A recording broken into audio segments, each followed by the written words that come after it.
कॉलेजमध्ये शिकणाऱ्या एका मैत्रिणीनेच मात्र आपल्या मैत्रिणीचं नाव एका प्राध्यापकांशी जोडलं. मात्र त्यांचं प्रेमसंबंध किंवा नातं नसल्याने तिला मैत्रिणीला अपमान सहन न झाल्याने तिने मात्र आपल्या आयुष्याचा शेवट केला. ही दुर्दैवी घटना मात्र कर्नाटकमध्ये एका आयुर्वेदिक महाविद्यालयात शिकणाऱ्या तरुणीची आहे. मात्र गेल्या अनेक दिवसापासून मात्र तिच्या मैत्रिणी तिला सारखं चिडवत होत्या. लिखिता ही महाडल्ली येथील आयुर्वेदिक महाविद्यालयात BAMSचं शिक्षण घेत होती. कॉलेजमधील काही तिचे मित्र मैत्रिणी तिला एका शिक्षकाच्या नावाने चिडवत असायचे.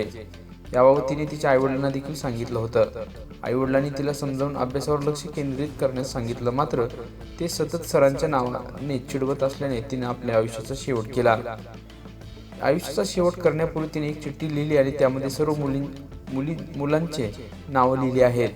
त्यामध्ये ती म्हणाली की माझ्या झालेला अपमान यामुळेच मी आपल्या आयुष्याचा शेवट करत आहे, असंही तिने त्या चिठ्ठीमध्ये नमूद केलं.